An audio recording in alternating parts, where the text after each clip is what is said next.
In a high school in Japan, a girl is the center of attention wherever she goes. After everyone stops to admire her beauty, it is revealed that her name is Elisa Kujo, and besides being the daughter of a Russian father, she has the best grades in the school. She starts walking, and a boy appears, greeting her. She replies with a good morning, and he says they should get to know each other. He introduces himself as Ando, a second-year student, and says that his sister had told him many things about her and that he was interested in getting to know her. When he was about to ask her out, she rejects him immediately. After sensing her coldness, he asks if at least they could exchange numbers. She says she will decline because she has no interest in him at all. The boy is left embarrassed, serves him right for being so forward. After dismissing him, she says she has one last thing to mention, that his necklace is against school rules since she is part of the student council. After leaving him speechless, everyone is amazed since she rejected the most sought-after guy in school as if it was nothing. Finally arriving at her classroom, she finds several boys staring at her. Seeing her friend Q sleeping, she greets him. When he continues to sleep, she kicks his chair to wake him up. She greets him again and asks if he stayed up late watching anime again. She says he never learns and that he shouldn't sacrifice a good night's sleep for anime. He says the episode ended late, and he spent 2 hours discussing it with an otaku friend. She asks if he's an idiot, and he says if being an idiot means showing love for an anime he likes without caring about the time, then he accepts the label. She corrects herself and says he's an idiot without salvation. As he yawns from exhaustion, she says something in Russian to him. He asks what she said, and she replies that she called him pathetic. He starts searching under his desk but finds nothing. He asks if she can share her chemistry notes with him. She asks if he forgot again, and he says he left them at home. She says it's okay, and he thanks her. As class continues, Q's is exhausted. The teacher starts writing on the board, and the Russian girl throws a pen at him to wake him up. But unfortunately, he had his hand raised, and the teacher had just asked a question. The teacher tells him to answer quickly. He stands up and asks what question they were on. Looking to the side, she points to him and he says the answer is option 2. The teacher says that's wrong. He asks the Russian girl and she says the correct answer was option 8. Realizing she made him get it wrong on purpose, the teacher tells him to pay more attention in class. He tells her not to give him the wrong answer, and she says she only pointed to the question they were on. He says she's lying and that she clearly pointed to number 2, and she says he's mistaken. She smiles at him and he asks what that smile means. She calls him cute, but in Russian. He gets embarrassed and asks what she said, and she says she called him an idiot. He starts recalling that time when she clearly called him cute. He wonders why she calls him cute and understands perfectly what she's saying. She continues speaking in Russian, making another compliment to him. He gets flustered and wonders why she's calling him that. What she doesn't know is that in his childhood he had a friend who spoke Russian, and by spending time with her, he naturally learned to speak the language back then. He starts wondering why such a beautiful Russian girl is flattering him, and even if it's in Russian, he understands everything. He thinks that if he admits he understands her, she might faint, but to avoid any problems, he prefers to keep it a secret. The scene cuts and he decides to take out his phone. She tells him that phones are not allowed in class unless it's an emergency, and he says that in this case it is an emergency. She looks worried and asks what kind of emergency it is. He replies that he only has 10 minutes to unlock a new character for free. She says he's quite bold to do that next to a student council representative, while he celebrates having unlocked the SSR Tsukuyumi. She confiscates his phone to take a look. She asks if this Tsukuyumi is the moon goddess in Japanese mythology, and why her hair is silver instead of black. He says it might be a reference to the moon and that he doesn't care about the details because he thinks she's very beautiful. She gets annoyed and returns his phone. She says in Russian that she also has silver hair and that he's betraying her. Realizing what she's saying, he becomes embarrassed. He asks what she said, and she says she called him a game addict. He pretends not to understand and says she's insulting him. He says she can't call him an addict and that he's just a casual gamer. She says she thought he was a more serious boy. He says being serious is his middle name, and she says that's the exaggeration of the century. He replies that they still have at least another 80 years ahead. The scene cuts to break time, and he starts shouting that he wants to be popular with girls. They look at the Russian girl and her sister, who is the student council secretary, accompanied by Suu, the council spokesperson. One of the boys says that Kujo-senpai is very beautiful and that he wants to get closer to her. Another boy says he heard she already has a boyfriend, and Q says she always rejects boys by saying she's already dating someone, and with or without a boyfriend, he wouldn't stand a chance. The boy gets upset, telling him not to be so smug just because he's friends with the Russian girl and that he's jealous because he can call her by her nickname. Q's admits it's true, but she always seems disappointed in him. The boy says it's not so bad since she doesn't talk to anyone else but him. The boy says if he doesn't have a chance with one, he'll try his luck with the other, who is friendlier than the Russian girl. While they talk about the girls look for a place to sit. Seeing Q's sitting there, the Russian girl approaches and asks if she can sit with him. He says she can make herself comfortable and asks if it's okay with the other boys, who say it's fine. She seems impressed that both of them chose to eat instant noodles, and the Russian girl doesn't like it at all. She says it tastes good but thinks it should be a bit spicier. He agrees with her, and she says maybe she'll bring this up with the council. He tells her she shouldn't bring her preferences to the council. The Russian girl, feeling jealous, asks if they are friends. She says they've been friends since they were kids. The Russian girl is impressed, and he asks if they get along well. She says they are becoming good friends, at least that's what she wants. She says maybe it wouldn't be fun to be her friend, but the other girl insists they would be good friends. The excited boy stands up and says he's finished eating, and they say they are leaving. He says the girls shine too brightly, and he can't handle it. The Russian girl moves a bit closer to him and nearly chokes. She asks if he'll accept her offer to join the council, and he says, as he has said many times, he's not interested. She says he would fit perfectly with them since he has experience as vice president. The Russian girl doesn't understand, and the other girl explains that when they were younger, she was the president and he was the vice president. He says he only accepted because she kept insisting. She says it might surprise her, but even though it didn't seem like it, he was good at it. He feels embarrassed, and she says in Russian that she believes in his potential too. The scene cuts, and the Russian girl asks if they were close. He asks if she's surprised, and she says very much, as she didn't imagine he had a friend. He says that he does have one, and she's right in front of him. She asks if they are friends, and he says he thought so. She agrees and says they are friends. He asks where she's going, and she says she remembered something she needs to take care of and walks away excitedly. Suddenly, there's a flashback of Q's with his childhood Russian friend. She calls him pineapple, and he corrects her, saying it's Masachika. She corrects herself and asks him to sit next to her. She starts speaking in Russian, saying the sky is beautiful. He tries to respond but stumbles over the words, and she corrects him. As it gets dark, he says goodbye to her. He wakes up and says he studied Russian just to talk to her but can't even remember her name. Morning arrives and no one has arrived yet. He starts organizing the classroom and says now it's perfect. The Russian girl arrives and he greets her. He says he woke up early to tidy up the mess. She sarcastically asks if he really woke up early. Then it must be going to rain today. He notices a black stain on her sock and asks if she stepped in a puddle. She says she's not an idiot like him. He asks if she's calling him clumsy. She says she didn't say that. Actually, a truck passed by and splashed water on her. He says those drivers are all reckless, and she says it was her fault for walking so close to the street, but she brought another pair of socks, so it's not a problem. She asks if he really doesn't want to join the student council, and he says he's not really interested. She starts taking off her sock, and Q's gets excited. Realizing he's looking away, she gets an idea. She asks him to get the sock from her locker since she already took off one sock and can't get it herself. He gets impatient and fetches the sock for her. She asks him to put it on, and he is shocked, asking what's gotten into her. She says it's a thank you for getting her sock. And isn't this already a reward for him? He says this would be a reward for thousands of people. She asks if she's wrong, and he says she's right. She says in Russian that for her, this is also a reward. He starts wondering what these shows of interest in Russian mean. He thinks she might be tired of being so perfect and is using him as an escape. She asks what the problem is, and he says he just wants to know what she said.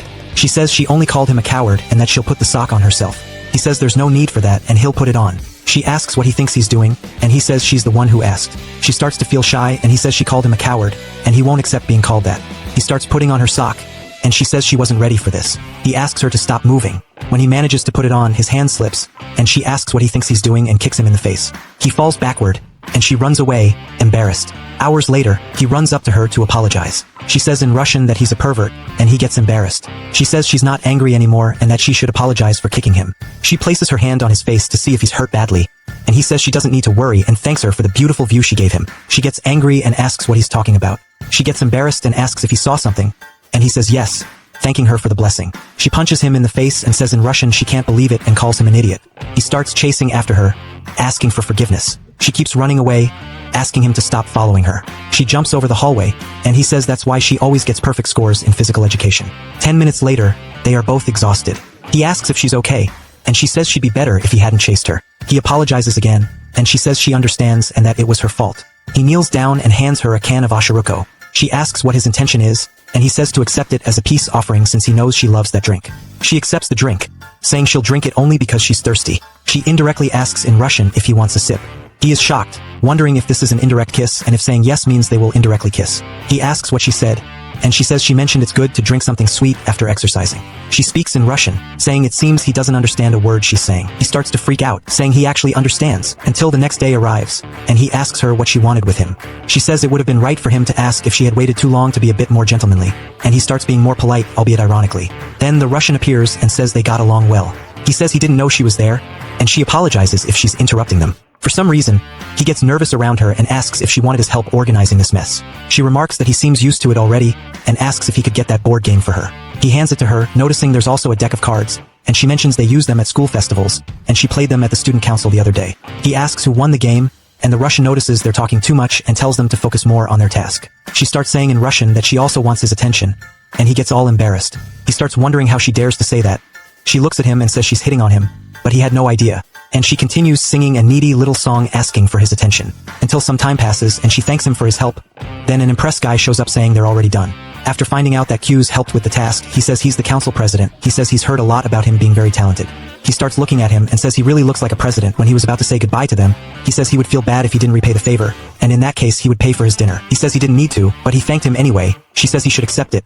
After all, dinner wouldn't be ready when he got home. He asks how she knows something about his house, and she says they were childhood friends, and he says in that case they should all go to dinner together.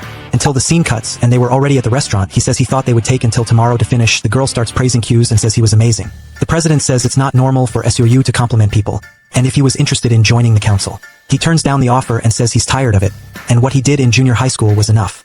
He keeps insisting that he enters, and he says he is not very ambitious. She tells him to join them and that it would be better for him. He says she's practically the right choice to be the next president, and she says she wants to be in the student council with him, and he says he doesn't want to and that it's a lot of work. He says he was wrong in saying that only SEUS was the candidate for president, and that the main one is Kujo. He asks if this was serious, and she says she would be running against SEUS next year. Until the waitress appears and says it's time to eat. After filling their bellies, they say goodbye and go their separate ways. He tells them to move forward, and she says he doesn't need to take her home. They start walking, and he asks if she really was going to run for president. She says yes, but the atmosphere gets a little heavy. She says he could leave her right here. Until the scene cuts, and Q's arrives home and comes across a pair of shoes at his door. When he gets home, she asks if he took the Russian home. He asks what she was doing here, and she says she's going to sleep here tonight. She starts talking about the manga she was reading, and how the unknown guy should be the heroine's brother, and how the protagonist doesn't notice. He says look who's talking, especially she who pretends to be his childhood friend. She says it wasn't a lie, and if he knew what a childhood friend was, he says it's someone you got along with as a kid. And she says he was right, and that includes brothers, childhood friend, otaku friend, sister. They can all be true at the same time. She returns to reading the manga and says that the guy with her was the older brother. He says that was classic, and she says that he was kissing her. He asks what the hell that was, and she says it was a masterpiece, and he says maybe they could just be half-brothers or something like that. And she tells him to stop being stupid, and that the manga is only good because the brothers are real, and that confirms that she is indeed his younger sister. Until morning arrives, and the girl sends a good morning to him. Wow, Japanese speaking English and I didn't even know. He says that because of her it wasn't good anymore. She says she was just waking him up with love and affection, and he tells her not to talk as if it were a joke. He says it was VD, and she asks if it was a divine goddess and that he really loved her, and he says it's VD for domestic violence. She says she was running out of options, and that next time, she would hide under the bed to pull his leg. He asks what she was thinking of doing, and after hearing her nonsense, he tells her to get off him. Until afternoon arrives, and the crazy ones had already watched a movie. She says it was great to see the exclusive moments that don't appear on TV, and she tells them to watch it again. He pulls her and says they need to go shopping. While they take a walk in the mall, they start looking at clothes, but she says she wants to buy some anime items. He's amazed to see that it costs 15,000 yen, and she says women's fashion costs per centimeter of fabric. He calls her and asks if it was his impression that there was something silver spying on them, and she says it wasn't just his impression. He says she took the ponytail off and that she was very different. Meanwhile, the Russian was just spying on them. They start talking, and he says he's surprised she noticed before, and she says she has a great sixth sense for detecting close people. He starts wondering what they were going to do now, and when he sees it, his sister had gone to talk to her. She gets all embarrassed and says she just happened to run into them a little while ago. And they say just a moment ago. She asks if she had already had lunch, and she says she hadn't yet. She says that since that's the case, she could go to the restaurant with them, and ask if she was really thinking about taking the Russian to that restaurant. She says he himself was looking forward to it. He says that since they are going with the Russian, they should go somewhere else. She acts tough and asks what the problem was. She asks if she likes spicy food. She starts thinking and she understands what kind of restaurant it would be. His sister says they were going to a place where they served spicy ramen, and since she likes spicy food, she should go with them. He says it wasn't that simple, and that he was going to be honest with her. He says it's an extremely spicy place, but she interrupts him and says she'll go. He tells her she doesn't have to if she doesn't want to, and she asks if he had a problem with her being there. Eventually, he gives in. Then the scene cuts, and they arrive at the spiciest restaurant in town. The Russian girl is shocked and asks why it's called Hell's Cauldron, and if it's not a ramen house. She confirms it is, and wonders why hell is in the name. He says she'd better give up, but she says she was just surprised by the name, that's all. After experiencing the very peculiar restaurant, she says she doesn't know what to order. The girl says the blood pool ramen is the mildest, and the thorny valley feels like your tongue is being pierced by needles. After hesitating about what to order, Q says he'll have the blood pool ramen, and she decides to order the same. His sister says since they're ordering the same thing, she'll have it too. The Russian girl remarks that she's dressed quite masculine today, which surprises her. She says since she's off duty, she decided to change her look a bit. The Russian starts to feel strange, saying she woke up in Q's bed this morning, and everyone was confused. She says she wanted to wear something different, so she borrowed his shirt. She asks what that meant, and he says she showed up at his house without warning, invaded his room, and jumped into his bed without his permission, but it seems she didn't really believe it. Then the waiter appears with the food on the table, and when she looks at the dish, she can feel the heat right away. She starts staring at the dish, and it seems like it's going to be a tough challenge for her. She takes the chopsticks and dives in, and soon regrets it. He asks if she's okay, and she says it's delicious. They both say it's delicious, and she starts speaking in Russian that it hurts. He tells the Russian girl she doesn't have to try so hard, and she says she actually said it was good, but he understood exactly what she meant. She starts asking her mom for help, saying she can't take it anymore. His sister asks what she thought, and she says it was way too delicious. She says since she likes spicy food, she has an idea and suggests using Demon's Tear to spice it up even more. Hughes meets her evil look and realizes she's doing this on purpose. He tells her not to try it, and she says one drop won't kill her. She starts putting pepper on the ramen, gives it a stare, and goes for it, and it seems things are getting really spicy around here. Then the scene cuts and he asks if she's okay, and she asks where Sue is. He says she went to buy some things, and if she's okay. She asks what he means, and he says she knows what he's talking about. He looks to the side and asks if she wants ice cream, and she says she does. They start eating ice cream, and her tongue thanks her. He asks her why she wants to be student council president, and she says because she wants to, and if she needs a reason for that. He asks if she has a running mate. She says no, but it's okay because she doesn't need anyone. He says the rules say you need to run in pairs, and she says in that case she'll find someone random to support her. He starts reflecting, and she says in Russian that it would be nice if he could help her. Q starts having a flashback of a little girl apologizing to her parents because she didn't have her running mate. The flashback ends, and she asks if he has something to do, and he says he's free. She says since that's the case, he should come with her. He asks if she's sure she wants to take a boy to buy clothes with her. She says it makes sense, and he says she doesn't have friends to buy clothes with, so she doesn't know how it works, and he says in that case, he'll help her. She asks what's gotten into him, and he says they're friends. Arriving there, she starts wondering why he's being so nice to her, and if he thinks she's not capable of becoming president. She gets angry and asks if he's making fun of her. She says she's going to change, and asks him what he thinks. She says she's going to surprise him with a fashion show and show who's in charge. She starts thinking and says he's going to end up hearing her changing, and she tells him to step back a bit. She starts changing, and she says she looks beautiful. When she's about to leave, she starts worrying if he didn't have any reaction to seeing her, and that if he does that she's going to kick him in the face. She appears all tough and asks what he thinks. He says she looks great, and she turns all red. He says this outfit enhances her elegance, and that she looks much prettier than usual. She gets all embarrassed and closes the curtain. She starts freaking out, saying he praised her too much. Meanwhile, he was freaking out, saying he was dying of embarrassment, and how she manages to make him feel like that all the time, until some girls appear and say that the young couples are very cute. She couldn't believe he called her beautiful, until she starts thinking, and she says she didn't know he had the courage to compliment a girl like that, and she wonders if he's used to it. She asks what he thought of that outfit, and he says she's more beautiful than cute, and that this style is perfect for her. She gets all shy but tries to pretend she doesn't care. She starts parading for him, asking for his opinion, and it's a new compliment for each different outfit. She says the feeling of being complimented all the time was wonderful. Then she starts looking for what to wear now.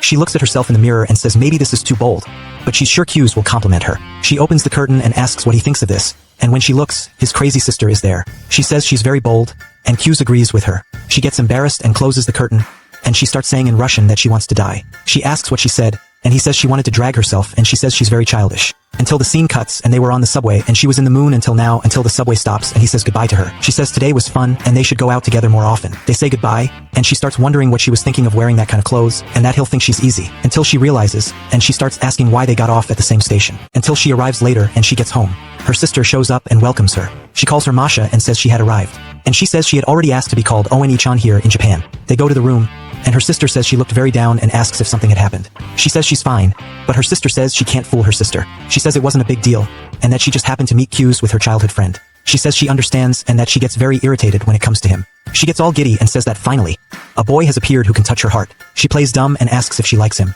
She says she doesn't know where she got that idea from, but it wasn't what she was thinking. She starts to reflect and says they were just friends. Her sister asks how they became friends. After all, she hates lazy people. She gets embarrassed until we start having a flashback from 6 years ago. The Russian teacher tells them to form groups and write about some shops, and that the best group would receive a prize. Then the scene cuts, and they start deciding which shops they would go to. She says that since they are competing, she had to come in first. She starts walking, and the shopkeeper asks if someone had sent her to buy something, and she says it was a school project, and that they had to research the shops and see what their businesses were. After the flower shop, she went to research the butcher shop, and arriving later, she gets the news that they still hadn't gone to research anything. She asks how so, and that writing a report takes time and they had to do it soon. The guy says there was still a week left and that it would be easy, and she tells him to stop being lazy. He says it's simple.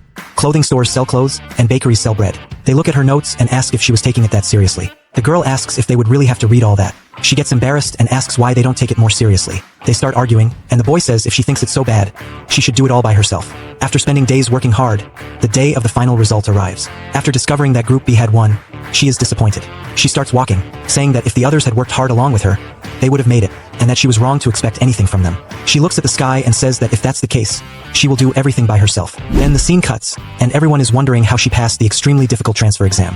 After the bell rings, she wonders how he managed to sleep with all that noise. She calls him, saying the bell was ringing. He wakes up and asks if she was the student who had transferred to Japan. She says yes and introduces herself as Elisa, saying it was a pleasure to meet him. He says he is Q's Masachika and that the pleasure is all his. Days go by, and she notices he always forgets his book. In physical education classes, the guy seemed like a slug, and in math classes, he only knew how to sleep. She says that apparently lazy people are everywhere. A few months pass, and they start talking about preparations for the end of the year. Until later, she says she will stay working a little longer. The girls leave, saying it was just a school festival. She starts to realize that once again, she was the only one who cared. She ends up pricking her finger and says that won't stop her. And even if she's alone, nothing will hinder her. Then the door opens, and when she looks, it's Q's. He says he figured she would still be here and asks why she didn't go home, and that they would resolve it tomorrow. She says not to worry about her, and that she was going to do this a little longer. He says the club agreed to help them with the costumes, and that this was permission to spend the night at school, and that such a special event would really excite the other students. She asks how he managed that, and he says he asked the former student council president to pull some strings, and the craft club agreed in exchange for the boys' labor. He tells her to go home and that it made no sense for her to work alone. She gets mad and asks what he meant by that. She starts venting, saying she just wanted this attraction to be perfect, and that she wouldn't do something half-hearted. After continuing to vent, she asks if she was doing something wrong. He says she is putting effort into the wrong things, and that school festivals are not meant to be done alone.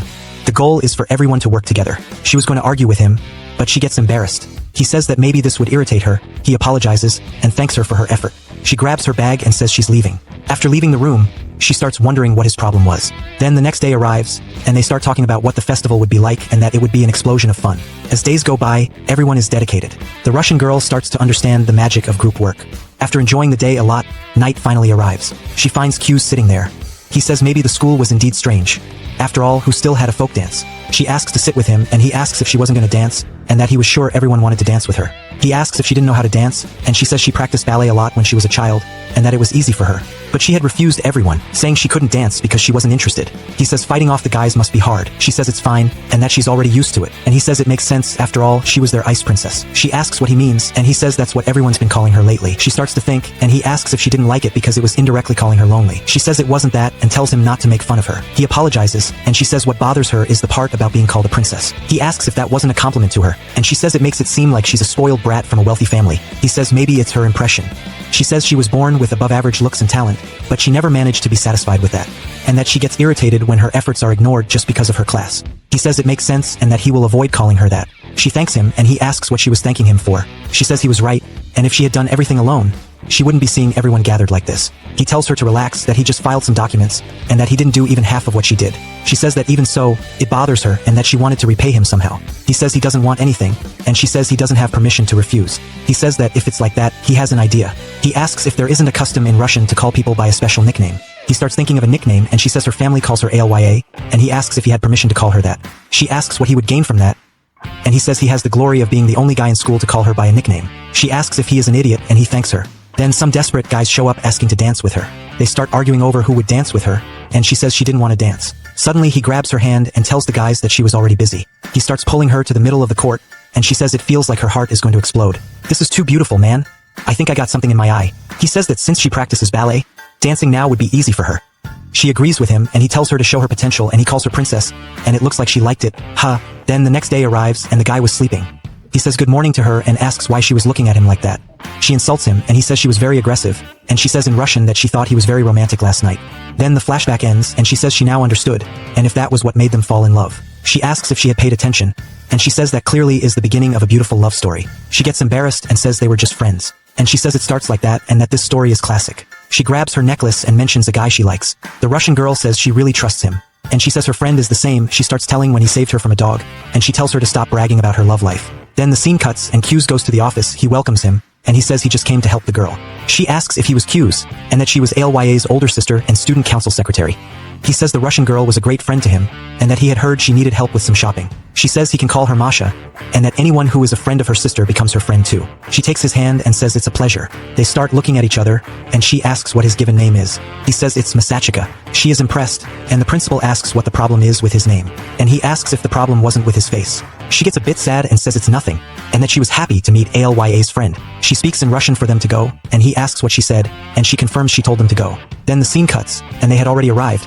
She says that this stuffed cat was very cute and looked like her sister. He wasn't liking it at all, and she suggests they buy stuffed animals that look like each person on the council. He says it's a terrible idea, and that the president would feel uncomfortable. She ignores him and continues looking for a bear for the president. And when she sees it, it really looks like the president. He tells her to stop with that idea, and she says she will at least buy this kitty for her. And he tells her to hide that kitty, otherwise the Russian girl would take care of it. After leaving there, he wonders if she's always like that, and if so, Alya must go through a lot. She says that was the place, and he tells her to go, and that he would hold things for her. She tells him to take good care of Alya Nyn, and he gets all embarrassed. She says they look very good together, and he says her tastes were very dubious. When she tries to take a picture of him, he tells her to stop with that. The mustached guy serves her tea, and she thanks him and asks Q's what he thinks. He says he's not a tea expert, and he starts thinking, saying that his sister knows that well, and that their mother had taught her. Suddenly he starts having a memory of his father saying he was going to separate from his mother. He agrees sadly, and says he wants to stay with his father. His sister was sick and says she will stay with her mother. The flashback ends, and he finds her asking if he was okay. He says it was nothing, and she says he seemed hurt. She starts stroking him and saying he would be fine. He asks what relaxing feeling this was, and that it was very familiar. Suddenly he feels warmth, and he says it was burning his back. The cup ends up falling, and it looks like things heated up, until the scene cuts and they had returned from shopping. He asks what she was holding. She asks if he doesn't think it's cute. He says he does, but asks her not to leave it here. She asks if she can't, and he asks her to reconsider. Hughes says these are the purchases they made. The president says it looks like they bought common items and that he had helped a lot, and that God knows how it would have been if she had gone alone. And Hughes says it would have turned into an amusement park. The president gets closer to him and asks if he had decided to join the council. He says no, but that he doesn't mind helping with some basic things. She asks why he doesn't just join officially. The president agrees, and he says he understands Yuki wanting him to join, but why was he so determined about it? He asks why he's so determined not to participate, and that there was more to the story. He says he's not worthy of being a council representative. And the president says he disagrees. After all, he was an excellent vice president in middle school. And he says that experience proved it, and that he never had a proper goal for it. The president asks what the problem was. After all, he became president just to win the heart of a girl, and that this was a more inappropriate reason than any other. He starts laughing and tells him to take a look at this picture. Hughes asks if it was his younger brother, and he says that was him in the 9th grade. Hughes is impressed and says he changed a lot. He says he was like that 2 years ago, and that besides being a terrible student, he hated sports and never liked school much. But after he fell in love with one of the prettiest girls in school, he decided to make an effort to become a worthy man for her. Hughes asks who she was, and he says it was the vice president of the council. He gets embarrassed, and the president says he doesn't need a proper reason to join, and that even she only joined because Chisaki asked. He asks if it's true. She says yes, although she was already interested. She says that it doesn't matter the reason, what's important is what you do while you're here. He asks if that's how it works, and she says that's how it should be, otherwise only saints would occupy the positions. He says she's right, and the president says they can't ignore his results in middle school, and that he has absolutely nothing to be ashamed of. He starts to have a flashback of his sister saying he always needs to be by her side. He says it would be a lot of work, and she says he's her brother. He says if he wants to join the council, he should make someone the president, and that this was already acceptable. He says they will welcome him with open arms. Hughes says he'll think about it, and he says that's the privilege of the young. She says he talks as if he wasn't young too, and that he doesn't look his age. He starts laughing, and Hughes starts thinking, saying he had a strange air of importance. He looks at the chair and asks where Alya was. He says she was resolving a dispute between the baseball and soccer teams. He asks what he means, and he says the baseball team has championships every year at this time. But the soccer team made it to the qualifiers this year, and they were arguing about who would use the field. He asks if the Russian went to try to resolve the situation. He says yes, and that unfortunately no team wants to cooperate. The girl says the baseball captain was featured on TV, and he says he's known as the future. He says usually Chisaki handles club fights, but she's absent because of important matters, and it seems the Russian was having problems. He decides to go there and says he'll just check if there was a fight. Until the scene cuts and the atmosphere was tense. The guy says it's more advantageous to play at home. He says they have these matches every year. He says it's just a stupid friendly match. She tells them to calm down, and that insulting each other wouldn't solve anything. He asks if she had a better idea, and she suggests they use the Riverside Park for practice. The guy complains, and he says there was a baseball field there, and he says there was also a soccer field. While they argue to see who was more important, the two captains were silent. She tries to calm the fight, and she says no one was listening to her. She says she doesn't know how to influence people, and that since that day, she never wanted to trust people and always preferred to do everything alone. She says she always refused to interact with people, and now she was reaping what she sowed. After all, who would listen to someone who only knows how to be arrogant? She starts crying, saying she was completely alone. She starts speaking in Russian, asking for someone to help her. And when you see it, Q's appears, he apologizes for the intrusion, and says the council sent him. Until we are shown a few seconds ago while he was watching everything happen. He says that way she wouldn't succeed, that both were too stressed, and they needed to act differently. He says he feels sorry for her, but this would be a good experience. When he was about to leave, he hears her asking for help. He says that's why she ends up alone because she only says that in a language no one understands, and he says in Russian that he is coming. Until we return to the present, and they ask if he wasn't the vice president of middle school. He says the president had explained a bit to him, and if they wanted to compete to see who would get the field. After the captain confirms, he says he has an idea. He tells the baseball team to train by the riverbank. After all, they have fewer members in their team. And in return, since the soccer team has more people, they send people to help with their training. While the dispute was still going on, Q starts looking at a girl. She says the assistants will help the baseball team.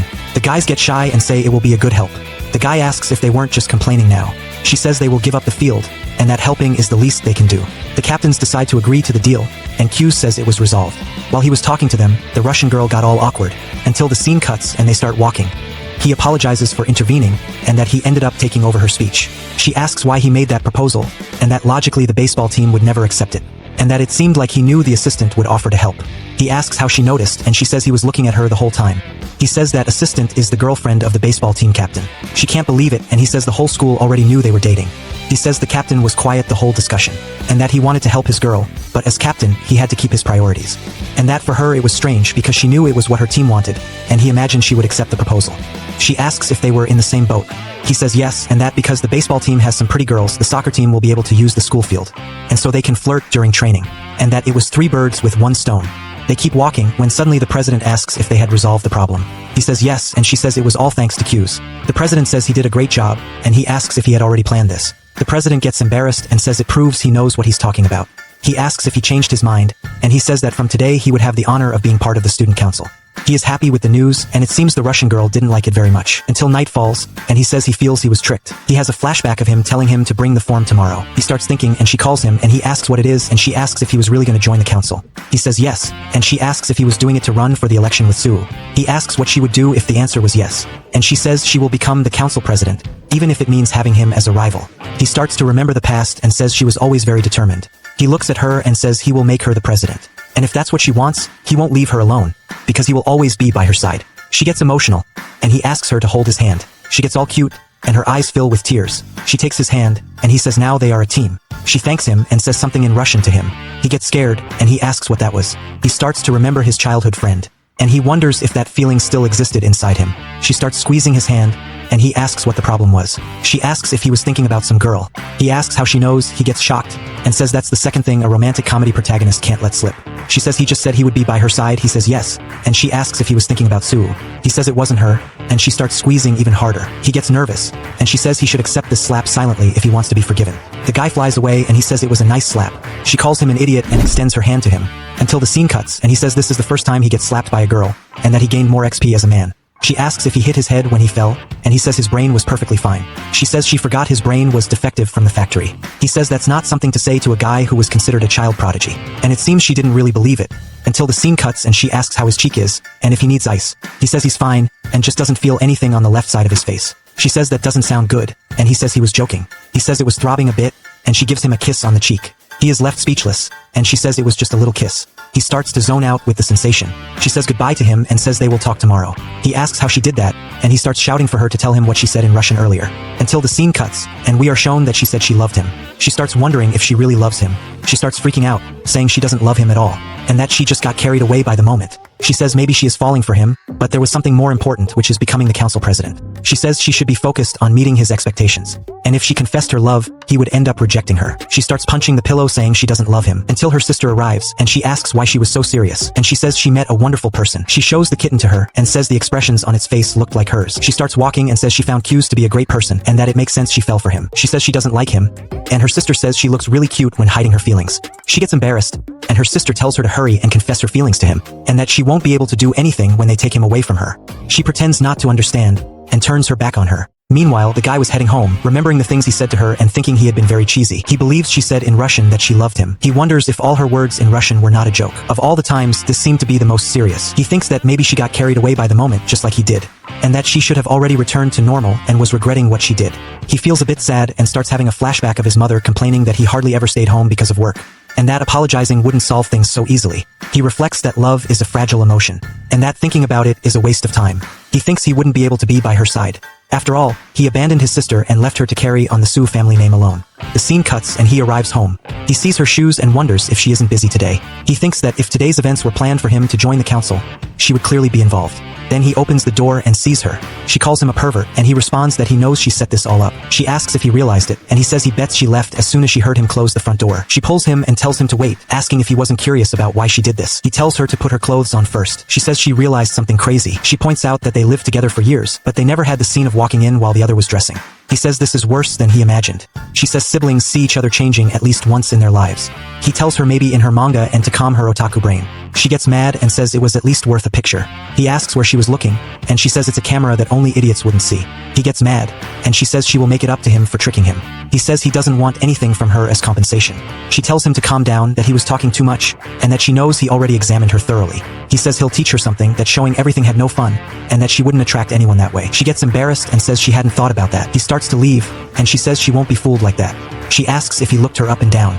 He says maybe a little, and she calls him a pervert. The scene cuts, and he asks why she was drying her hair in his room. She asks if, after talking to the president, he decided to join the council. He says he decided to support the Russian girl for president.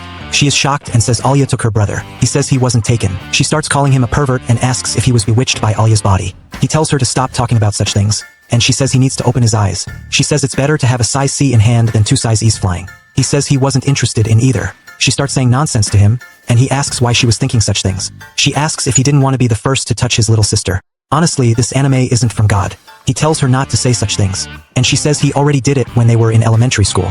He says he doesn't remember that. The atmosphere gets awkward, and she asks if he forgot. She says in 2nd grade, they bumped into each other while playing tag, and he dove into her thighs.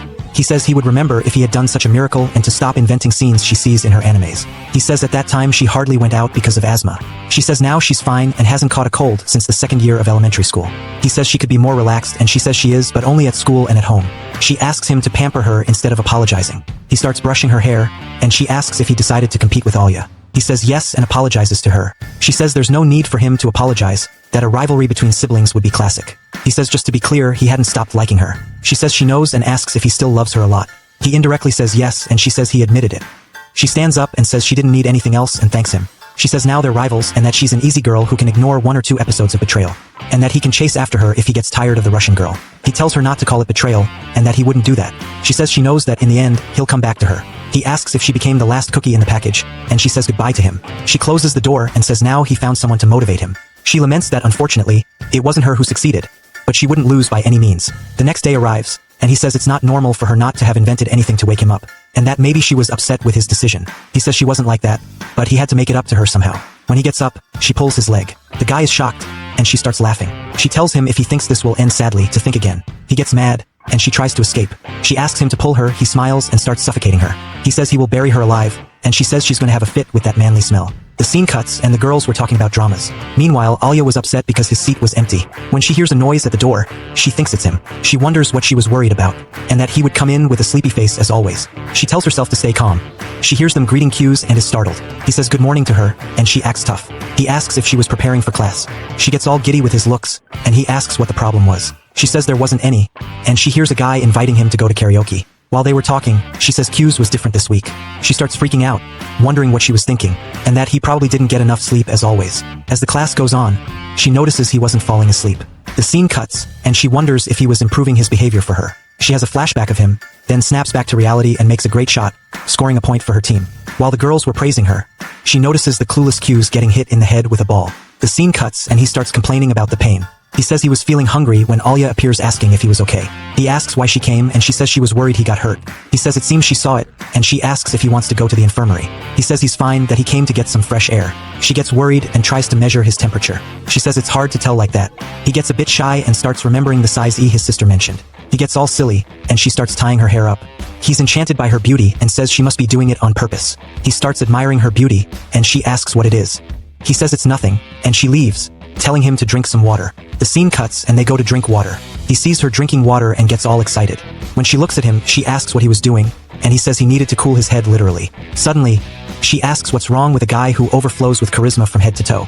He tells her to stay calm, that he was just refreshing himself. She asks if there was something in the sky, and he says he sees clouds. She says he's right and asks why he was stating the obvious. He starts thinking that now he loves gym uniforms. She says he was all wet and asks if he wants a towel. He says he's fine, that he'll let the sun do the work for him. She puts the towel on his head, and he ends up seeing something else. She asks if he's cooler now, and he says now he understands how a dog feels. She asks what breed, and he says he doesn't understand that. He asks her to forgive him for being a stray mutt, and she says naughty dogs have their charms. He gets embarrassed and she pulls him, saying they need to hurry up and for her to go back to class. She says she just got there, he thanks her for the towel, and she says goodbye to him. As they walk, he says he knows where this is going, that they'll call him a pervert. She asks if he's feeling better now and if he doesn't need to cool where it hit. He wonders if she thinks he got wet earlier to cool where the ball hit him. He says he's fine, that there's no bump on his head. She checks and he gets all embarrassed. He wonders why she's being so nice, if she entered a romantic phase. He asks if she isn't being too nice to him. She says he's been different all day, and she was just worried about him. And he starts thinking maybe he hasn't gotten over what happened yesterday. He says there's nothing wrong until his stomach growls, and he says he didn't have breakfast today. She blushes and says she thought he was paying attention in class for once. But in reality, he was just too hungry to sleep. He says he actually had a good night's sleep. She gets mad, saying that while he rested, she couldn't sleep. She stares at him and he asks if she knows what God said. She asks if he's reminding her to love her neighbor. He says Jesus said if someone slaps your cheek, offer the other one too. She stares at him and says that's the look of contempt for a fool who is good for nothing. She walks away, saying she was foolish to worry about him, and she says there's no way she fell in love with this idiot. And he says that's the Aliyah he knows. Later, he asks her to go to the council room together. She stands up angrily, and he thinks maybe he went too far. They see some students bowing. When they go check, they come across her. He says he entered the wrong room, and when he was about to close the door, she stops him. She apologizes and says she thought they were the baseball and football guys. He asks what they did, and she says they ignored her freshmen and there was even a fight, but then she ended up hitting some of them. He says it's an exaggeration to carry a bamboo sword. She says her fists can be lethal, but a sword like that wouldn't kill anyone. He says this is Sarashina, but the boys call her Ane. He tells Q's to chill out and that she didn't commit any violent acts, and that she only used the threat to make sure they would behave. They're all confused, and he says the sight was lovely. She starts hitting him and the guy is laughing, until the girl shows up and asks if she's late. She tells them not to have a romance in the council room, and she says that wasn't what she was thinking. She asks if he's hurt, and he says his shoulders were already hurting, so it was good for him. She says unfortunately she can't control her strength, and he says he was preparing his body to deal with it. They start looking at each other, and Russa tells him to be careful with what he says. He says the boys call her A&E and asks if she wears a band like Sarashina.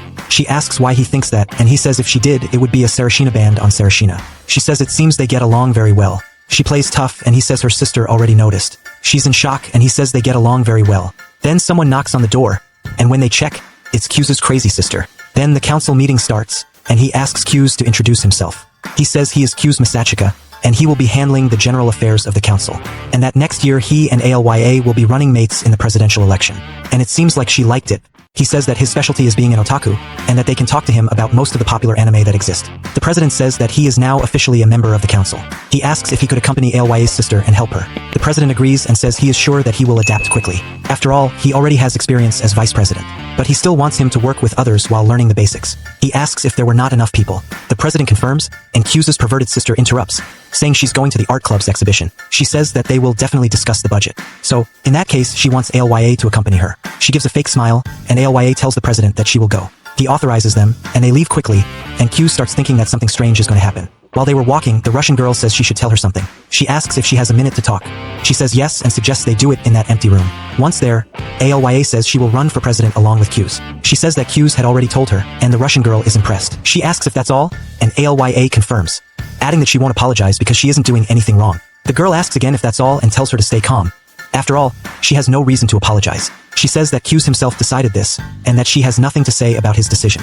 She says that the relationship between them won't change anything, but she finds it unfortunate that he didn't choose her. She feels awkward, and when she was about to ask a question, she ends up giving up. She says that she does love Q's, much more than anyone else in this world. She asks if she is serious. She says yes, and that she loves him more than her own parents. She feels embarrassed, and she asks what she thinks of Q's. She feels a bit shy and says that they are friends, and that he is very important to her. She asks if she likes him or if perhaps she is in love with him. She replies that she is not saying that kind of thing. The Russian girl says she just said how much she loves him, and now it's her turn to confess the secret. She says she doesn't know if she is in love, but she won't let her be with him. She mocks her and says she is very pleased to have gotten that information from her. She tells them to go to the art club. She says she heard Masha and Q's calling her by a nickname, and asks if she can call her that too. She says she doesn't mind, and she asks to be called YUKI. She quickly leaves, and she starts thinking that maybe she said something crazy. Then the scene cuts and they were organizing paperwork. Q says that this is for those who know how to work very well. And when he looks back, he finds her all clumsy. The president appears and says he heard about a replacement in the library, and they need people to help. She says she can handle it, and runs off. He apologizes for the mess, and says she's always like that. But she is a great help when there is confusion at school. Q says that everyone has their strengths. She tells them to take a break while she makes tea. He offers to help her, but she says she can handle it alone. She tells him to sit down and that she loves making tea. She asks if he likes tea with milk or tea with jam. He asks if it's the same as in Russia, and in that case, he'll want it. She asks if she can put protein in the president's tea. He says there's nothing good about that, and Q says he didn't expect that kind of joke from her. She smiles at him, and he asks if black tea is a typical winter drink in Russia. She says it depends on the family, and that her family drank tea all year round when they lived there. She says her mother can't live without tea, and he asks if her mother is Japanese. She says it seems like he knows a lot about Russia. He says he watched many Russian movies with his grandfather. He starts thinking, saying that he studied like crazy to learn to talk to his childhood friend. She serves him the tea, and he thanks her. He takes a sip and says it's delicious. She is happy with the compliment, and he says it reminds him a lot of his mother. After all, she was crazy about tea. She puts the jam in her mouth and then takes a sip of the tea. He asks if the jam wasn't supposed to go directly into the tea. She says that's a personal choice, and he tries it, saying it's too sweet. Suddenly the door opens, and they say they've arrived. Masha asks if they would like a cup of tea. She sits next to him, and it seems like she sat too close. She asks what's wrong, and he asks if she isn't too close. She says that in Russia, it's considered bad luck for a young woman to sit at the corner of the table. He asks if that's true, and she says yes. Things get a bit strange, and the atmosphere becomes tense. He asks if something happened between them. He asks Masha if what Alya said is true. She says yes, and that single people who sit at the corner of the table will never get married. She asks Alya if she found someone to marry. She says no, and that she just didn't want to sit there. She asks if she's sure, and Alya plays dumb. She says in Russian that it's too early to get married. Q thinks to himself that they're only 15 years old, and wonders how she can say those things in front of her sister. She hands the jam to Alya, and he is shocked by the amount. She asks what the problem is, and he says it's nothing. Later on, the president says they have issues to discuss with the teachers, and that the freshmen can leave. The scene cuts to them going home.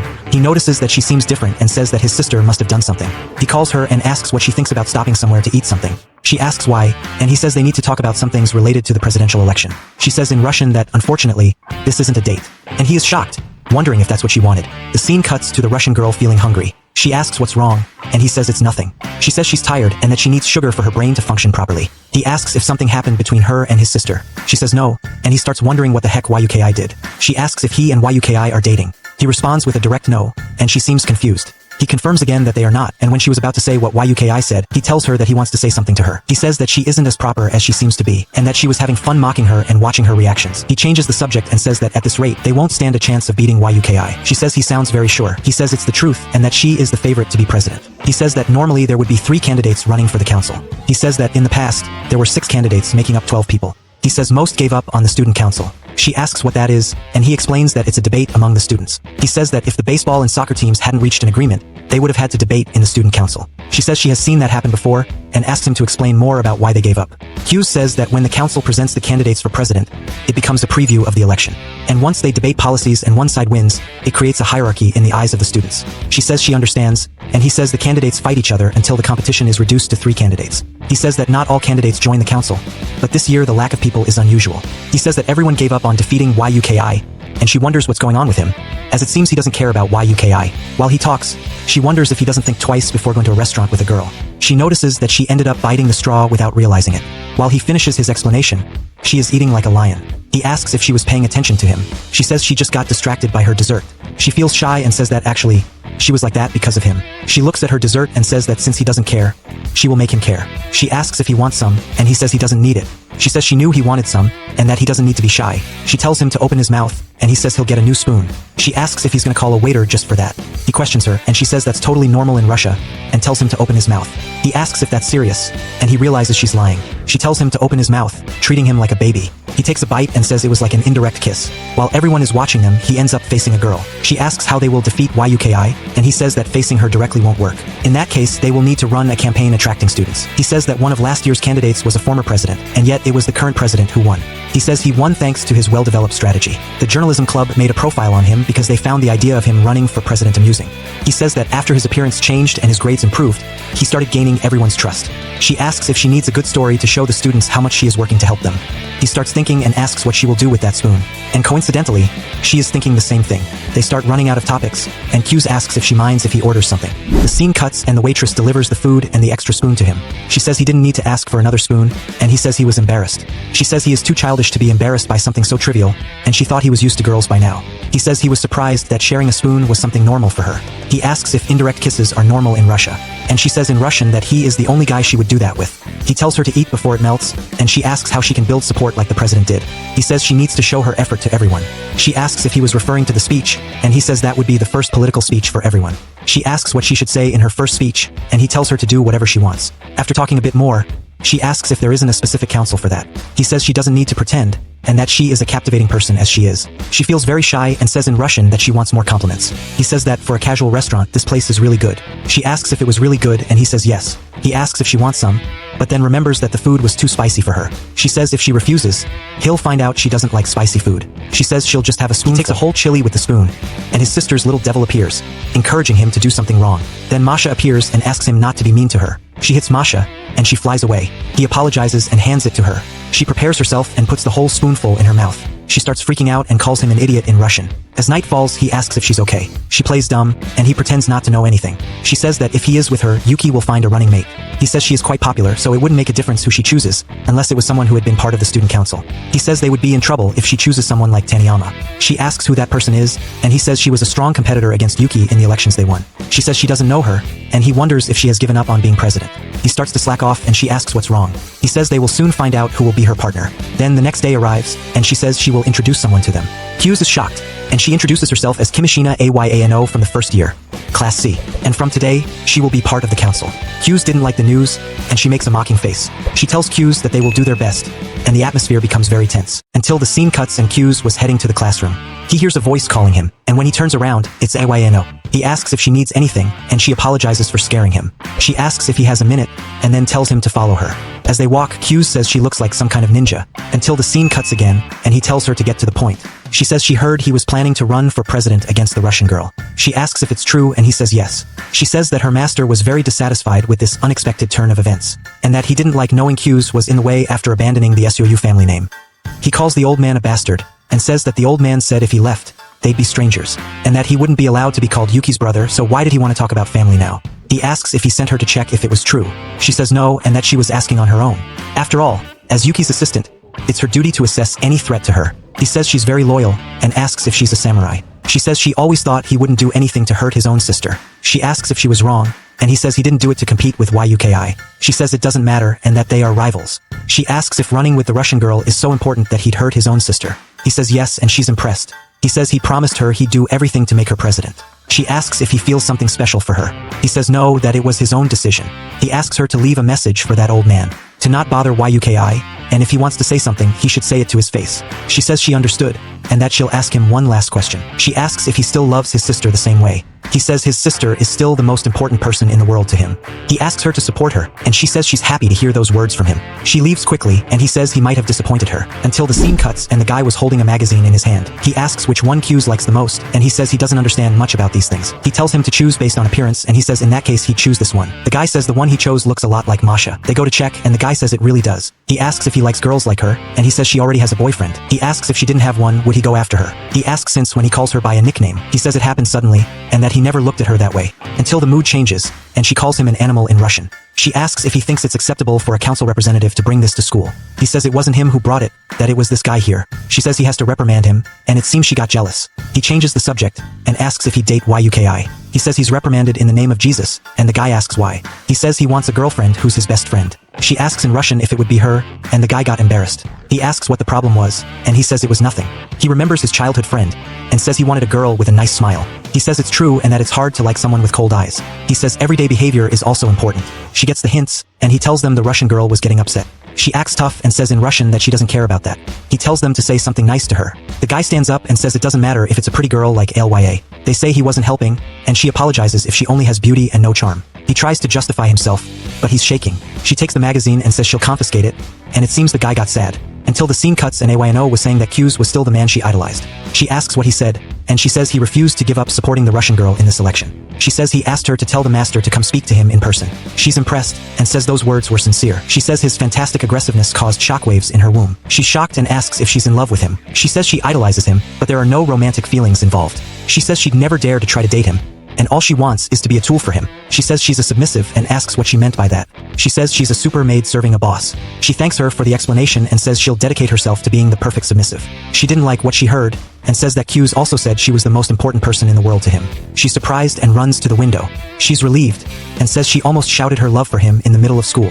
She says her brother is too cute, but since he wants to face her, things are going to get interesting. She says she never thought ALYA would be a problem for her, and she says that most first-year students believe in her victory. But as for the Russian girl, they think she's a transfer student making a mess by challenging someone who was already president. She starts laughing and says they're ruthless. She asks how Q's is going to turn the situation around, and she says it looks like she's having fun. She says she's finally going to face the greatest talent ever to come out of the SEUS family. She says she's never been able to surpass him in anything, and now he's coming for her with ALYA. She says they can come, and she'll face them with everything she has. She calls her and she asks what it is, and she asks if she doesn't look like a final boss. Until later, and the girls were playing Uno for a KIT. The Russian girl ends up giving up, and she says she had nothing and was just bluffing. She's impressed, and Masha says it's a shame. She takes the chocolates and she gets mad. She starts dealing the cards, and the president says YUKI was getting the upper hand. He says it's a battle of intelligence, and YUKI is good at it. She says she feels it's easy being the Russian girl, and he says he was trying not to say that out loud. She apologizes, and the Russian girl was in shock. The president says she doesn't look like she's bluffing, and he thought it would be easier for her. But as for her sister, you can't tell what she's thinking. Q says she has her own special energy, and she asks if she's not stupid, and he says he was trying not to say that. The girl appears behind her and asks if she wants more. She says yes, and that she caught her by surprise. Q says he doesn't need it and that he still has some. He says she behaves strangely, and if she learned that from being SEU's assistant. She says yes, and that her grandparents taught her. Q says her grandparents served Yuki's family. She says her parents are office workers, and she chose this option because she admires her grandparents. She asks how long she's been doing it. She says there wasn't a specific date, but she's been doing it since the 2nd grade. She asks if it wasn't too early, and she says it was out of admiration for her grandparents. When she was about to talk about Q's, she corrects herself and says it's good to serve YUKI. Q's gets angry and asks to talk to her. She apologizes to him, and he tells her not to let it slip again. He looks into her eyes and wonders why they show respect and love instead of being angry at him. He asks if making a sound is a necessary skill for an attendant. She says her grandparents already taught her that, and that a servant should never stand out. She starts having a flashback of when she was a child. And honestly, at that age, I was watching cartoons on TV. Until Masha appears and asks her for a drink. While they were playing, she says ALYA told her to shut up and leave. The president says he's worried they'll fight. Hughes says it's no problem, and that she was having fun. Masha says she was spreading her wings. He agrees with her, and she asks if he noticed. He says yes, and they wonder if she was really having fun. She pours the rest into the glass, and she says she'll bring more drinks. She says she's going, and she says she was the heroine of the day. Hughes says that this welcome party was for them, and that it made her the heroine. She calls him a hero and asks if he can show the way. He says he's gonna buy drinks and asks if she wants anything. She says she wants a coffee with milk, but with more coffee. The Russian girl says she wants an ashiruko. He orders a cider and she orders a cola soda. Ayano asks for water, and she says she wants lemon tea. He tells her she doesn't need to ask since she's going with him. They start walking and she thanks him. He asks why, and she says it's for him offering to compete with ALYA. She says she knows the Russian girl was happy, and he says she doesn't need to thank him for that. She disagrees and says that ALYA never had anyone to rely on, and that she was happy he was by her side. He asks if she was perhaps hiding her responsible side from ALYA. She gets embarrassed and says she doesn't want to compete with her. She says ALYA puts a lot of effort into everything she does. She starts having a flashback about them and says that's why she loves her so much. He asks if that's why she acts like a carefree sister. She says she wasn't pretending anything, and that living life with tense shoulders gets tiring. But nevertheless, she tries to be more relaxed around ALYA. While he's getting the drinks, she says she doesn't want her sister to feel isolated. She says sibling relationships are difficult. She says they are too close, which leads to comparisons and competitions. He starts thinking and says he understands that so much it hurts. He says he doesn't feel inferior to her only because she always shows her love and admiration for him. He starts wondering if she was intentionally using an otaku personality, but he knew she was genuinely like that. He says she's a very caring older sister. She says she's actually a great sister but asks him to keep that a secret. He asks why he would say that, and that she probably wouldn't believe him. She says he acts as if he's not hiding a responsible side. He says unlike her, he doesn't have a reason to. He says he only plays the lazy role to relax and not have people depend on him. She smiles and starts patting his head. She says he's trying hard and that everything will be okay. He gets shy and she says he's a good boy, and he starts wondering why he gets so soft around her. Then the scene cuts and someone calls the Russian girl. And when she looks, it's Taniyama from Class F. She calls her over to talk, and ALYA remembers the information Q's gave her. She asks if it's true that she's running with Q's in the presidential election. She replies yes, and she asks if she has no shame in doing that. She says she stole the running mate that YUKI had in mind, and if it was to upset her.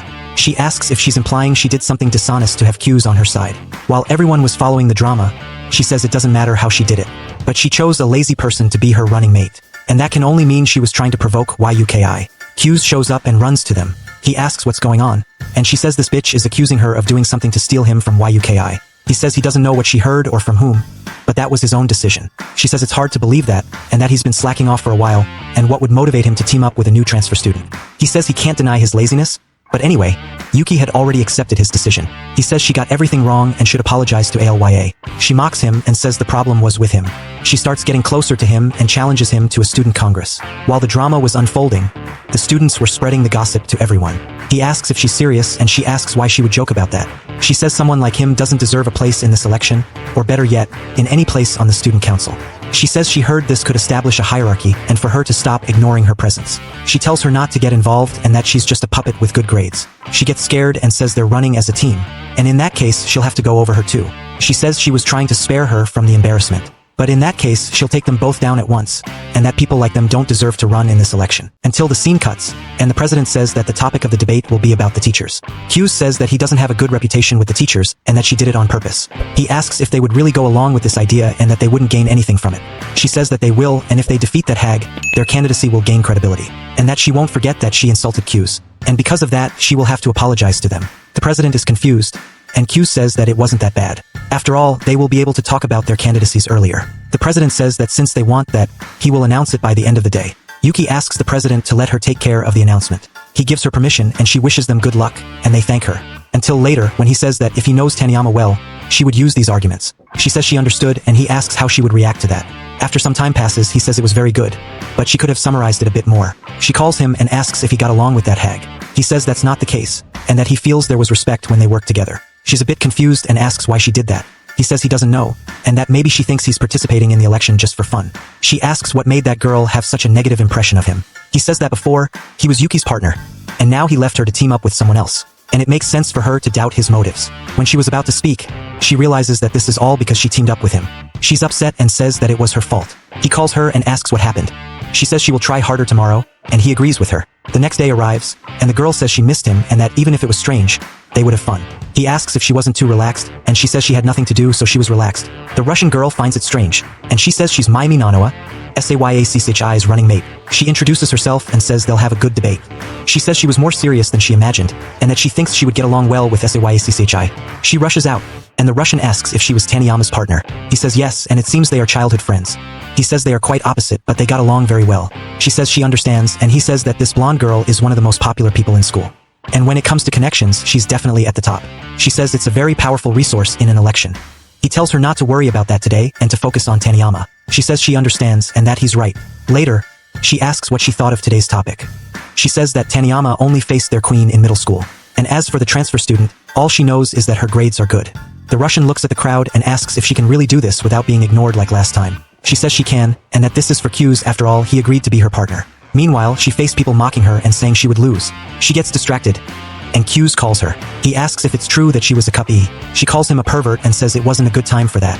He says it was actually a perfect time. After all, she couldn't hit him now. She tells him to die, and he asks if she was looking at him like he was trash.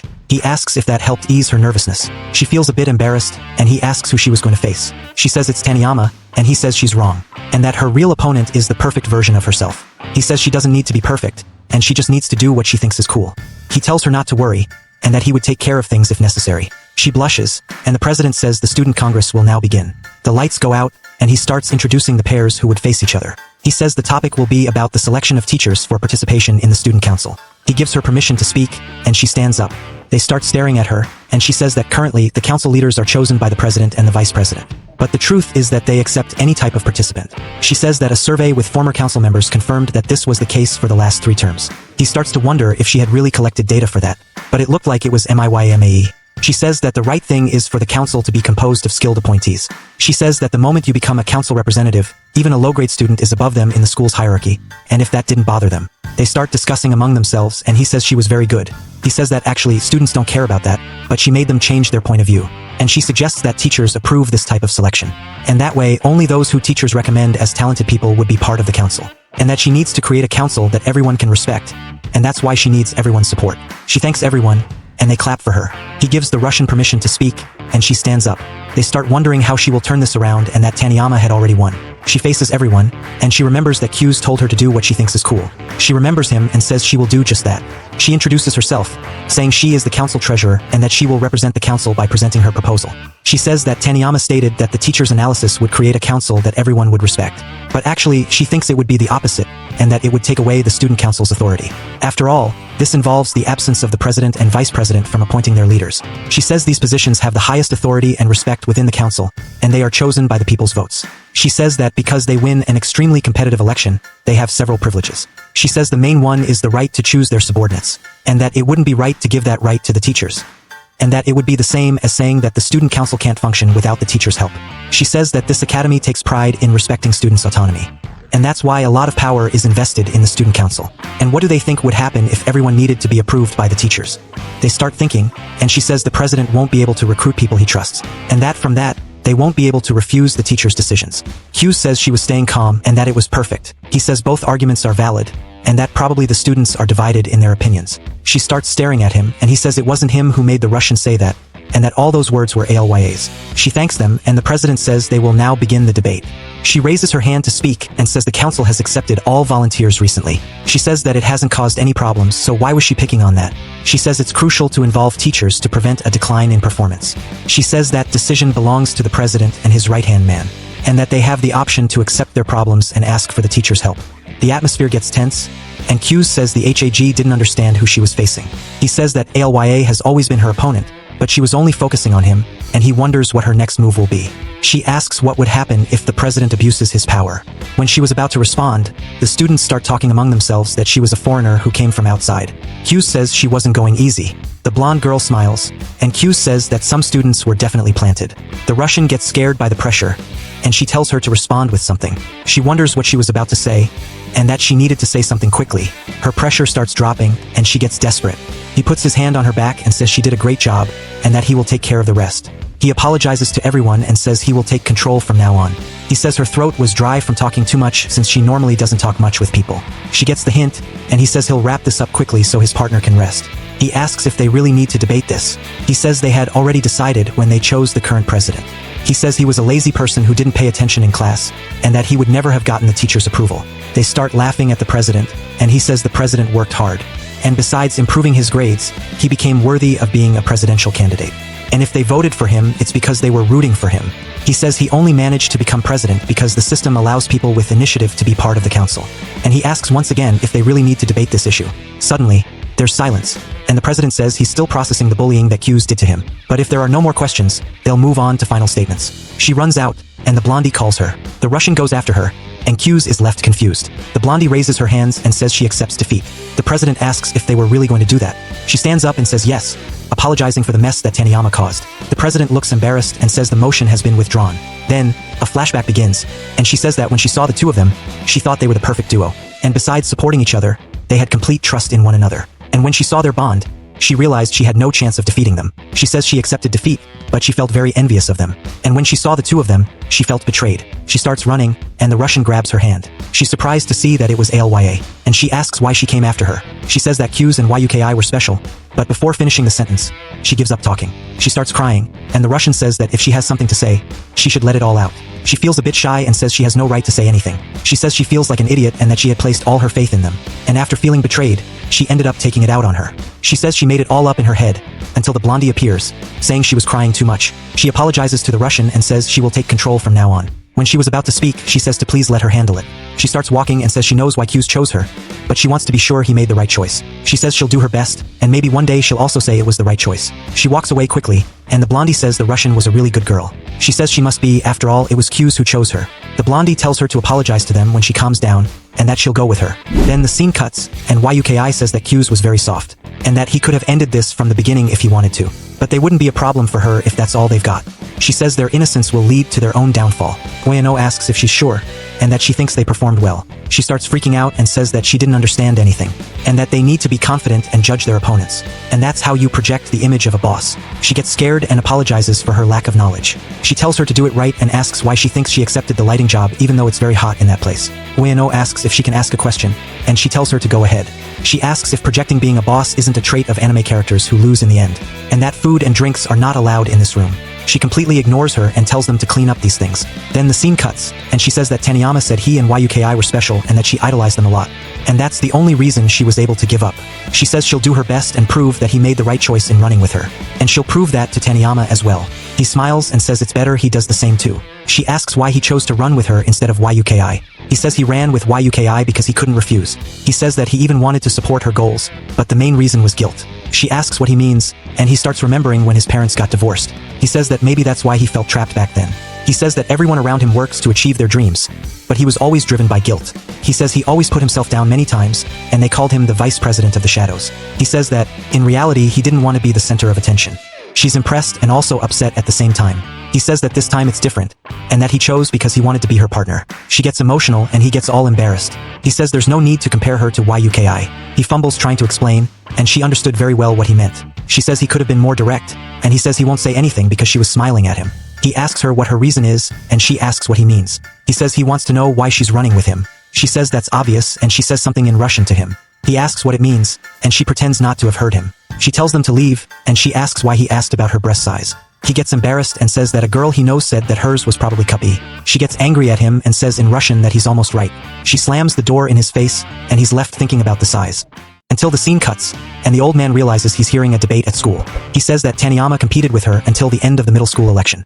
And because of that, he thought she would have the ability to beat Q's instead of running away. She says that the wretch must have had her reasons. He says that whatever the reason, it made Q's campaign win. And because of that, she can't lose to anyone she faces. She calls him grandpa and says she understands. He says that even though she's not as talented as Q's, she knows that with great power comes great responsibility. He says that Q's was born with unmatched talents, but instead of using them, he threw everything away. He says she can't lose to Q's no matter what. She says she knows that, and as she climbs the stairs, her mother calls her. She asks what's wrong, and her mother asks if she's still close to Q's. She says yes and asks what the problem is. Her mother says it's nothing, and asks if she has a Chinese class. She says yes and that it's an online class. Her mother wishes her good luck, and she thanks her. She closes the door and asks for a hug for a second. Her mother says her wish is her command, and Q's crazy sister starts freaking out. She thanks her and says she's much better. Ueno is confused, and her mother says that was very good. Until the scene cuts, and they were praising Q's for defeating Taniyama. He asks if he had planned all of this. The Russian girl is isolated, and he tells them to wait while he puts his backpack on the chair. He says good morning to Alya, and she pretends to be tough. He says it seems she hasn't changed at all. He says these guys want to know her plans from last week. She's confused, and he tells them to ask her everything. After all, his game was waiting for him. Q's gives a signal for him to say something, and he asks if she wrote her own speech. She says yes and that she wrote it herself. He starts complimenting her, and Q's is happy that his plan is working.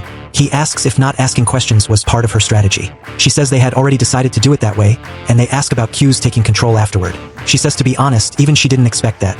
The crazy guy says he couldn't believe it when Taniyama ran away. He starts saying that Taniyama's attitude was pathetic, and the Russian girl gets stressed. She tells Q's to wait a moment, and she leaves. Q's says they had some council matters to resolve. Until the scene cuts, and he asks if the fact that they mocked Taniyama bothered her. She shows concern, and he says deep down she knows why she did it. He says they didn't do anything wrong, and they just fought fairly. He tells her not to worry about what people say about that slut. She says she understands, but actually it wasn't they who won, it was the others who gave up. He asks if her plan was to help her recover. And if that's the case, their victory will be wasted. She says she knows that, and he says that would happen thinking rationally, but he doesn't care about that. He says what matters is what she wants to do. She says her wish is to help Taniyama, but that would cause their defeat. He says he understands, and they will do what she wants. She asks if he's sure, and he says yes, and that it's better to resolve it now than to keep dragging it out. And that way, they can go to the ceremony with peace of mind. She apologizes and says she knows it will be more work for him. He tells her not to worry, and that he's here for her. She gets all embarrassed, and the chair moves. Q says someone is there, and they start trying to disguise themselves. He says this situation feels like it came out of a romantic comedy anime, and he says in that case it's better to pretend he didn't see anything. She starts getting closer to him, and he wonders if another romantic comedy scene is happening. He says he was dealing with too many problems at the same time, and all he could do was divert her attention elsewhere. He asks how long the president and his girlfriend will keep hiding. The Russian girl is confused, and he apologizes for not announcing his presence. She says they were actually looking for something they dropped on the floor. The Russian girl gets embarrassed, and he says it's better to pretend they didn't hear anything. He tells Alya to follow him, and she starts saying she remembered something she had to do. She runs off, and Q's feels relieved, until the scene cuts, and they start asking the blondie if she saw the new clothing collection. She says she wasn't very impressed, so she'll pass on it. Q says that's for ordinary people and that he won't even go near it. She asks if she'd accept going to a party at her house on Sunday. She asks if it's really before the test, and she says they can have a study session. They say she's been acting a bit strange lately. She says it's a joke, and that she accepts going to the party. They say if she's going, then they want to go too. She asks if Q's needs anything. He stumbles to explain, and she asks if he can't talk about it in public. Until the scene cuts, and she says she might agree to go out with him, but that's not how things work. She says she's single and that she likes him. He says she should go out with someone else. And she says she's never dated someone she really liked. He says that's a problematic statement, and she says she can't help not understanding love stories. He says he's not interested in getting involved in her matters. But she shouldn't sell herself like that. She laughs and says Taniyama told her the same thing, but with a slap as a bonus.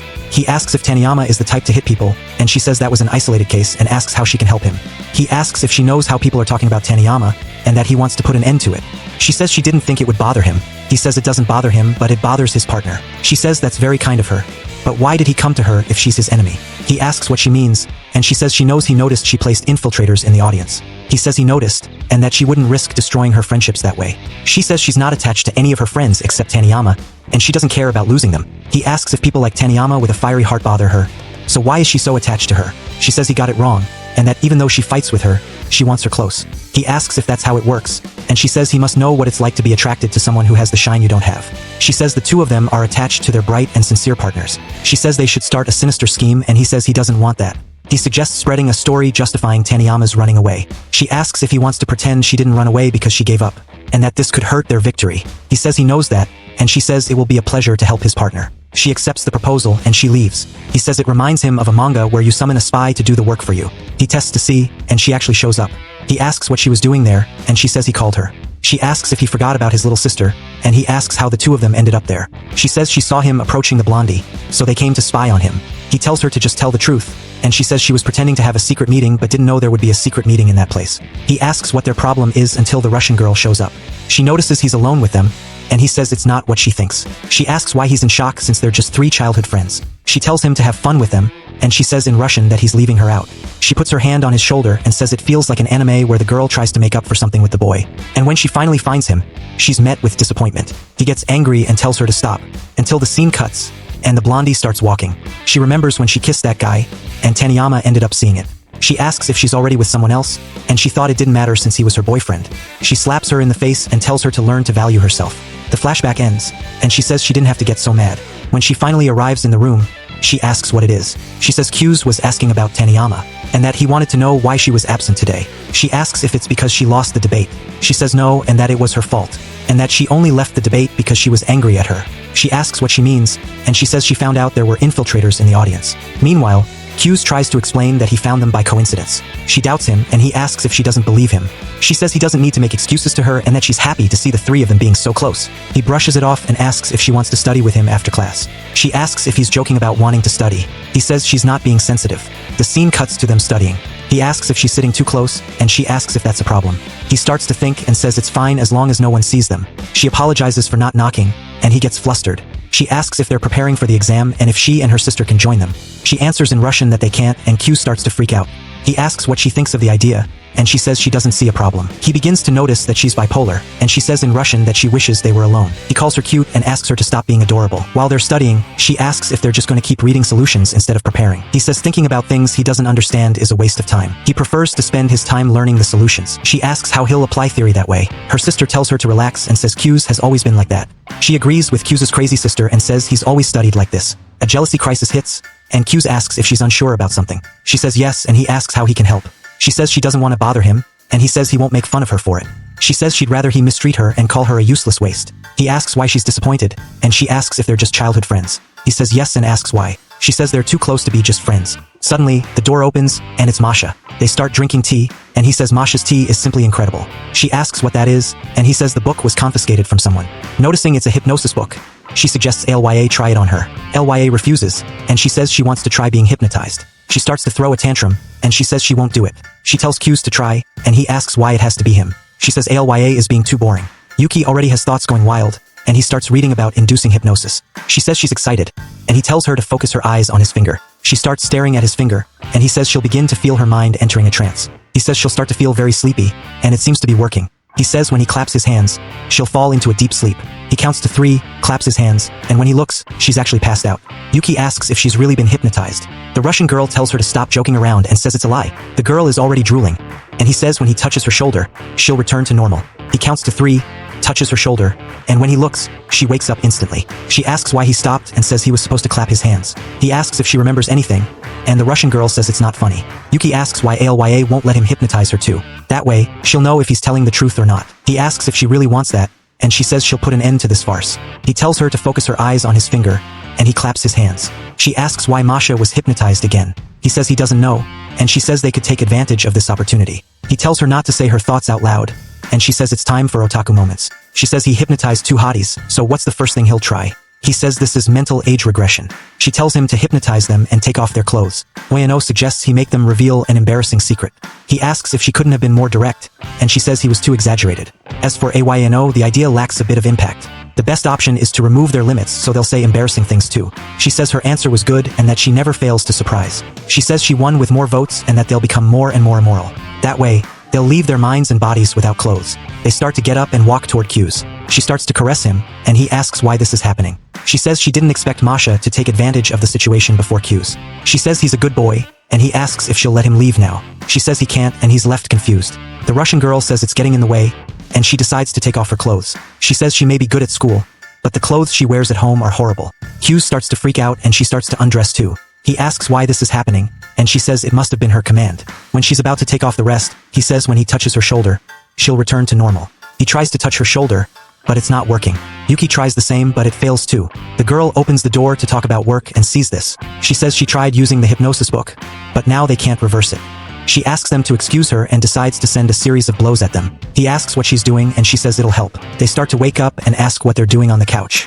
Yuki says she understands their confusion, but they should get dressed first. They're puzzled, and when they realize what happened, Q's is embarrassed. She asks if he saw anything. She asks if he also wants to reset his system, and he gets terrified. What a crazy episode, my partner.